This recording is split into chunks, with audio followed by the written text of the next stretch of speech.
Halo, selamat datang. Coba kita renungkan sejenak ya. Pernah nggak sih Anda merasa lelah sekali? Lelah karena rasanya harus terus-menerus mengendalikan segala sesuatu dalam hidup. Apalagi di tengah situasi dunia sekarang yang serba nggak menentu, ada tekanan ekonomi, ada berita-berita global yang bikin cemas. Keinginan untuk punya kontrol itu wajar banget kok, itu manusiawi. Tapi pernah kepikiran nggak? Jangan-jangan justru genggaman kita yang terlalu erat itulah yang bikin kita makin cemas dan capek. Nah, dalam sesi kita kali ini, kita akan sama-sama belajar gimana caranya menemukan ketenangan. Bukan dengan cara mengontrol lebih banyak hal, tapi justru dengan belajar berani untuk melepaskan. Coba ingat-ingat lagi.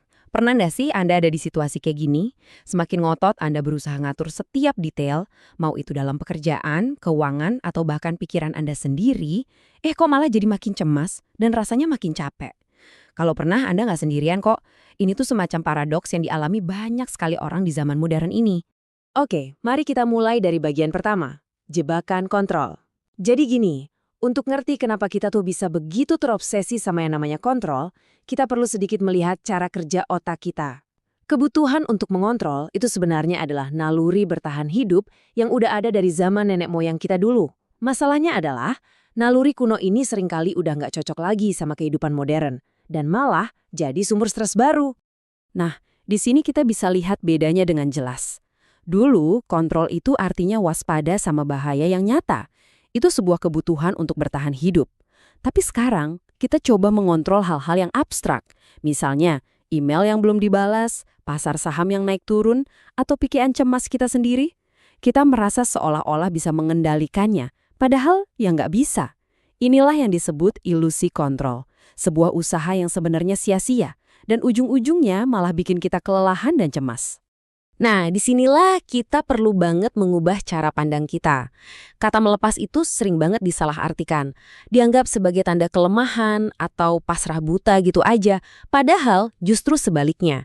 Melepas itu bisa jadi salah satu tindakan paling kuat dan paling berani yang bisa kita lakukan untuk kesehatan mental kita.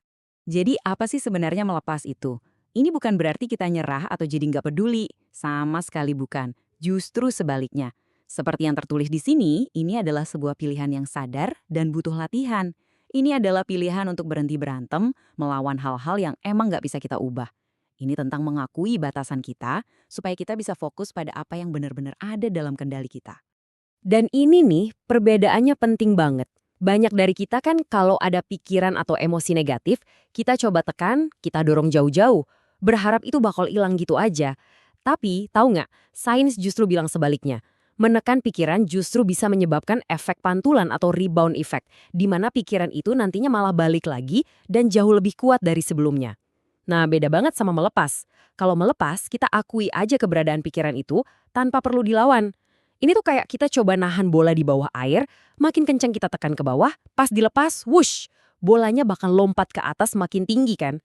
Nah, gitu juga sama pikiran kita. Sebenarnya gagasan tentang melepas kendali ini bukan hal yang baru loh. Ternyata, baik kearifan kuno dari berbagai belahan dunia maupun psikologi modern, itu sampai pada kesimpulan yang mirip-mirip. Yuk kita lihat gimana konsep ini saling nyambung. Dari dunia psikologi modern, ada satu pendekatan yang kuat banget namanya Acceptance and Commitment Therapy, atau disingkat ACT. Inti dari teori ini adalah penderitaan psikologis kita itu seringkali bukan disebabkan oleh rasa sakitnya itu sendiri, tapi oleh usaha kita untuk terus-terusan menghindari atau melawan rasa sakit itu. Jadi, ACT ini membantu kita untuk berhenti perang dengan pikiran dan perasaan kita sendiri. Tabel ini merangkum beberapa cara kerja ACT. Ada dua yang penting banget untuk kita tahu. Yang pertama, acceptance, yaitu mengizinkan perasaan sulit untuk muncul tanpa harus dilawan. Dan yang kedua, cognitive diffusion. Nah, diffusion ini keren banget. Ini adalah latihan untuk melihat pikiran kita hanya sebagai pikiran, bukan sebagai sebuah fakta kebenaran. Ibaratnya kayak kita melihat awan lewat di langit, kita sadar awan itu ada, tapi kita nggak ikut ke bawah sama awan itu. Ini yang ngasih kita kebebasan untuk tetap melakukan hal yang penting buat kita, meskipun kita lagi ngerasa cemas. Jauh sebelum ada ACT, ribuan tahun yang lalu, seorang filsuf Stoik bernama Epictetus udah menangkap esensi yang sama. Kutipan ini adalah inti dari filsafat Stoicisme, semacam panduan praktis untuk mencapai ketenangan batin di tengah hidup yang kadang kacau. Intinya sederhana, tapi dalam banget. Fokuskan energimu hanya pada apa yang bisa kamu kendalikan. Dan ini dia peta praktisnya. Coba perhatikan baik-baik di bagian kiri ya. Inilah area kendali penuh kita. Pendapat, niat, keinginan, dan tindakan kita. Inilah ladang yang bisa kita garap. Sekarang, coba lihat ke bagian kanan. Reputasi kita di mata orang, harta benda kita, tindakan orang lain, bahkan hasil akhir dari semua usaha kita. Itu semua di luar kendali kita. Nah, kaum stoik ngajarin kita, alihkan seluruh energi kita untuk memperkuat apa yang ada di kiri, dan berhenti mencoba mengendalikan apa yang ada di kanan. Disitulah letak kedamaian sejati. Dan yang luar biasanya lagi, kearifan semacam ini juga hidup subur di budaya kita sendiri loh. Konsep ikhlas, misalnya, itu mengajarkan kita untuk meluruskan niat kita. Kita melakukan yang terbaik bukan untuk dapat pujian, tapi sebagai bentuk pengabdian. Sementara narimo ing pandum, ini sering banget disalahartikan sebagai pasrah. Padahal maknanya adalah menerima dengan lapang dada apapun hasilnya. Tapi setelah kita melakukan usaha yang maksimal. Ini adalah strategi mental yang sangat kuat dan sudah teruji oleh waktu di tanah air kita sendiri.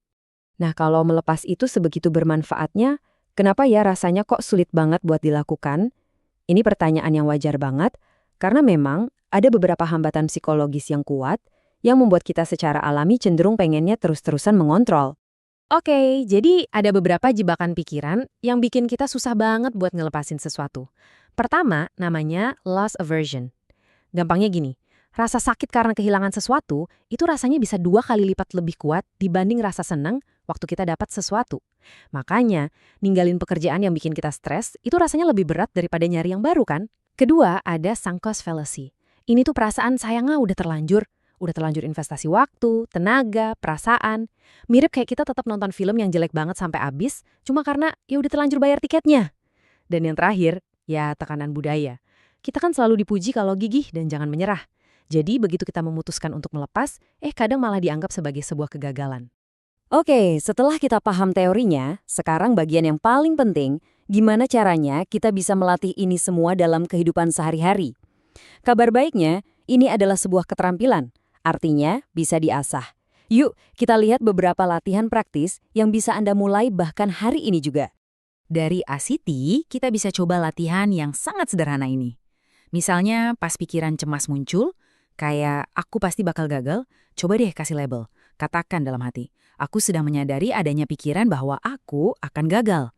Perubahan kecil ini langsung menciptakan jarak dan mengingatkan Anda bahwa Anda bukanlah pikiran Anda.